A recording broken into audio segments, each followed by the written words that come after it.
जयराम पिंडे या समकालीन कवीने जिजाऊ साहेबांचे व्यक्तिमत्व रेखाटताना असे म्हटले आहे की जशी चंपकीसी खुली फूल जाई भली शोभली ज्यास जाया जिजाई जिचे कीर्तीचा चंबू जंबू दीपाला करी साबुली माबुली सी मुलाला। जिजाऊ मासाहेबांनी जेदे बांदलांचे हनुमंत अंगत महाराजांचे भोवती उभे करून दाखवले। शहाजीराजांचे कर्तृत्व जणी त्यांच्या माध्यमातून अधिकच जोमदारपणे प्रगट केले। जिजाऊ साहेबांचे न्याय निवाडे, त्यांचा उग्रकरी स्वभाव, त्यांची प्रजावत्सलता, त्यांची प्रशासन क्षमता, त्यांची डोळस धर्मपरायणता, त्यांची स्त्रीत्वाची प्रतिष्ठा जोपासण्याचा निर्धार हे सारे महाराजांना वारसारूपाने लाभलेले होते। त्यामुळेच जिजाऊ साहेब हा शिवछत्रपतीच्या हिंदवी स्वराज्यातील एक अपरिहार्य घटक होता। नमस्कार मंडळी, मी हनुमंत विठ्ठल पोराडे गडकोटाचे भ्रमण या माझ्या यूट्यूब चॅनलवर आपणा सर्वांचे मी सहर्ष स्वागत करत आहे। आज आपण या छोटेखानी व्हिडिओमध्ये मासाहेब जिजाऊ स्वराज्य जननी, स्वराज्याच्या राजमाता, राष्ट्रमाता जिजाऊ मासाहेब यांच्याबद्दल थोडं जाणून घेणार आहोत। जिजाऊ मासाहेबांचा जन्म नृप शालिवाहन शके 1519 गुरुवार दिनांक 12 जानेवारी 1598 रोजी सकाळच्या प्रथम प्रहरी सिंदखेड राजा या ठिकाणी झाला। ज्या वेळेला जिजाऊ मासाहेबांचा जन्म झाला त्यावेळेला त्यांचे वडील लखोजीराव जाधवराव यांना इतका आनंद झाला की त्यांनी नगरवासियांना पूर्णपणे जेवण दिल्याचा आणि हत्तीवरून साखरा वाटल्याचा उल्लेख इतिहासामध्ये आपल्याला आढळतो। जिजाऊ मासाहेब ह्या 5व्या क्रमांकाचा अपत्य आहे। जिजाऊ मासाहेबांच्या अगोदर 4 भाऊ, एक आचलोजी, दत्तोजी, रघोजी आणि बहादूरजी असे 4 भाऊ आणि त्यांच्या पाठीही 5वी जिजाऊ मासाहेबांचा जन्म झालेला आहे। एवढा अत्य आनंद झाला त्या ठिकाणी लखोजीराव जाधवरावांना।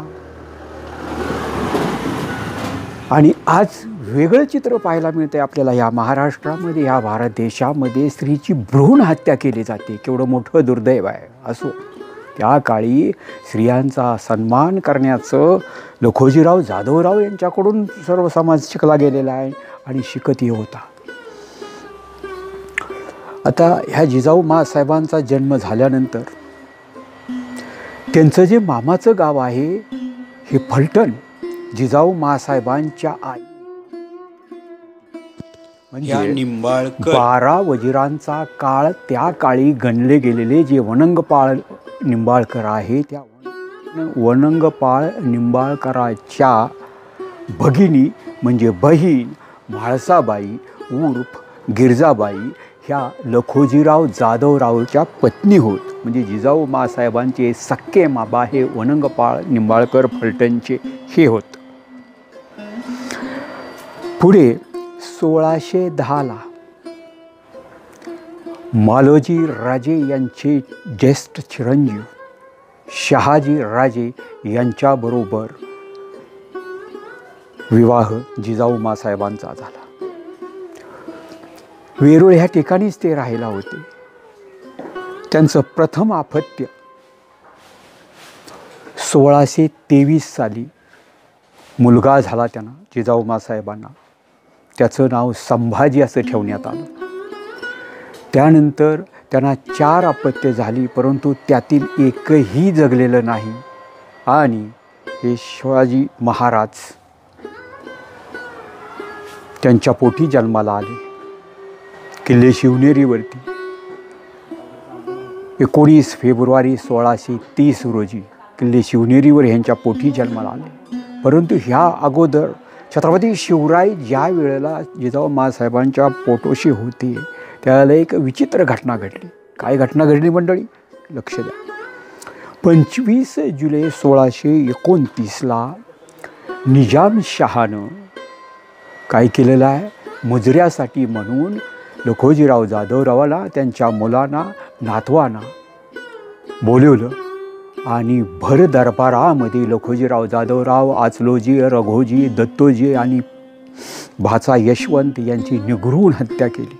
जिजाऊ साहेबांना त्यावेळेला काय वाटलं असेल, आपले भाऊ गेले, आपला जन्मदाता वडील गेला, ह्या सुलतानाचा जुलूम, जबरदस्ती आणि अन्याय हा जर नष्ट करायचा असेल तर आपल्याला स्वराज्य स्थापलं पाहिजे. स्वराज्य स्थापनेची संकल्पना शहाजी राजाने जिजाऊ साहेबांना तेव्हापासून होती आणि त्यांनी दृढ संकल्प करून ही सर्व भावना आपली छत्रपती शिवाजी महाराजांच्या मनामध्ये भरली आणि एकूण जवळजवळ 30 वर्ष स्वराज्याची आपली सेवा केली. 6 जून 1674ला जिजाऊ साहेबांनी आपल्या डोळ्यांनी आपल्या पुत्राचा राज्याभिषेक पाहिला, डोळे भरून पाहिला, त्यांना समाधान आणि तृप्त पावल्या. रायगडाचं त्याला ऊन वारा झेपवत नव्हता, सोसवत नव्हता, म्हणून छत्रपती शिवराय यांनी त्यांना पाचाडला. रायगडाच्याच माचीवरती पाचाडला वाडा बांधून दिला त्याला. अशा या थोर जिजाऊ साहेबांचा राज्याभिषेकानंतर दिनांक 17 जून 1674 रोजी रात्री 12च्या सुमारास पाचाड या ठिकाणी जिजाऊ साहेबांनी आपला देह ठेवला. अशा ह्या थोर स्वराज्याच्या जनी जिजाऊ साहेबांना आमचा मानाचा मुजरा. जय महाराष्ट्र.